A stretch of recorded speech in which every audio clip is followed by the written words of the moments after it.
Nobel বিজয়ী অধ্যাপক doctor Mohammad ইউনূসকে প্রধান উপদেষ্টা করে ১৭ সদস্যের অন্তর্বর্তীকালীন সরকার গঠিত হয়েছে।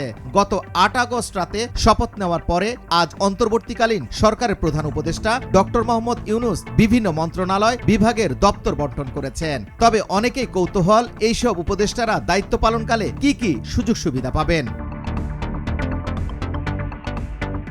২০১১ সালে পঞ্চম সংশোধনীর মাধ্যমে তত্ত্বাবধায়ক সরকার ব্যবস্থা বাতিল করায় বিদ্যমান সংবিধানে তত্ত্বাবধায়ক সরকারের প্রধান উপদেষ্টা ও উপদেষ্টাদের বেতন ও সুযোগ সুবিধার বিষয়ে সুনির্দিষ্টভাবে কিছুই বলা নেই। তবে প্রধানমন্ত্রীর সমপদমর্যাদার দায়িত্ব পালন করবেন প্রধান উপদেষ্টা, একইভাবে মন্ত্রীর সমমর্যাদার দায়িত্ব পালন করবেন উপদেষ্টারা। সেই হিসাবে প্রধানমন্ত্রীর পাওয়া সব সুযোগ সুবিধায় পাবেন প্রধান উপদেষ্টা এবং মন্ত্রীদের পাওয়া সব সুবিধায় পাবেন উপদেষ্টারা। তবে দায়িত্ব পালন শেষে তারা যখন সরকার ছেড়ে চলে যাবেন তখন তারা সবাই সাধারণ নাগরিক হিসাবে বিবেচিত হবেন। এক্ষেত্রে প্রধান উপদেষ্টা দায়িত্ব ছাড়ার পরে সরকারি ব্যবস্থাপনায় ২ বছরের আবাসিক সুবিধা পাবেন। The prime minister's remuneration and privilege bill ২০১৬ অনুযায়ী বাংলাদেশের প্রধানমন্ত্রীর বেতন মাসে ১,১৫,০০০ টাকা। এছাড়া তিনি মাসিক বাড়ি ভাড়া পান ১ লাখ টাকা, দৈনিক ভাতা পান ৩,০০০ টাকা। বর্তমান প্রধান উপদেষ্টা একই সুবিধা পাবেন।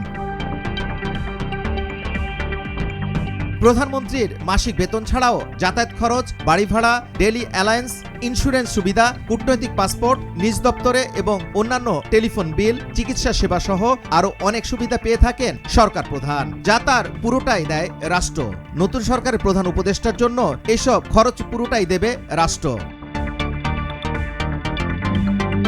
বাংলাদেশের প্রধানমন্ত্রীরা সাধারণত নির্বাচিত হওয়ার পর একটা সরকারি বাসভবন পান। এ সাজানো থেকে শুরু করে রক্ষণাবেক্ষণের যাবতীয় খরচ বহন করে সরকার। কেউ চাইলে নিজ বাড়ি থেকে অথবা অন্য কোথাও বাড়ি ভাড়া নিয়ে থাকতে পারেন। সেই ক্ষেত্রে সেই বাড়ির সরকারি টাকায় অত্যাধুনিক বিলাসবহুল করে সাজিয়ে দেওয়া হবে।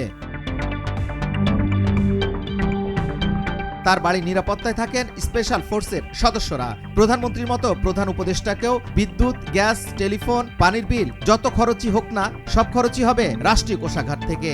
দেশ এবং দেশের বাইরে যাতায়াত করার জন্য প্রধানমন্ত্রী যে টাকা খরচ করা হয় তার সম্পূর্ণ ব্যয় বহন করে রাষ্ট্র। দেশের মধ্যে ট্রেনে যাতায়াতের ক্ষেত্রে তার জন্য বরাদ্দ থাকে বিলাসবহুল রেলের সেলুন কোচ। পরিবারে কোনো সদস্য থাকলে তারাও ফ্রিতে যাতায়াত করতে পারেন। এছাড়া বিমানে ভ্রমণে যে খরচ হয় তাও বহন করে রাষ্ট্র। আকাশপথে ভ্রমণের সময় রাষ্ট্রীয়ভাবে এবং বাৎসরিক ২৫ লাখ টাকা ইন্স্যুরেন্স কভারেজ পান বাংলাদেশের প্রধানমন্ত্রী। সরকারি নিয়ম অনুযায়ী একজন মন্ত্রী দৈনিক ভাতা পান ২,০০০ টাকা, নিয়ামক ভাতা পান মাসে ১০,০০০ টাকা, স্বেচ্ছাধীন তহবিলে থাকবে ১০ লাখ টাকা, মোবাইল ফোন কেনার জন্য ৭৫,০০০ টাকা, সরকারি খরচে সার্বক্ষণিক গাড়ি পান, ঢাকার বাইরে অফিসিয়াল ট্যুরের জন্য অতিরিক্ত একটি জিপ গাড়ি পাবেন, যার যাবতীয় খরচ সরকার বহন করবে। উপদেষ্টারাও একই সুবিধা পাবেন। উপদেষ্টারা সরকারি খরচে রেল ভ্রমণ ও বিদেশ ভ্রমণের খরচ পাবেন। বিদ্যমান আইন অনুযায়ী সরকারের একজন পূর্ণমন্ত্রী বিনা ভাড়ায় সরকারি বাসভবন সুবিধা পান। তার বাসার গ্যাস, বিদ্যুৎ, পানি, টেলিফোন সহ ভবনটি যাবতীয় রক্ষণাবেক্ষণ সরকার বহন করে। সরকারি বাসা সর্বোচ্চ ৫ লাখ টাকার মূল্যের আসবাবপত্র, সরকারি বাসা না থাকলে বাড়ি ভাড়া বাবদ ৮০,০০০ টাকা। সেই সঙ্গে বাড়ি ব্যবস্থাপনার খরচ ও সব ধরনের সেবা খাতের বিল, বিমান ভ্রমণের জন্য বিমা সুবিধায় ৮ লাখ টাকা পেয়ে থাকেন একজন মন্ত্রী।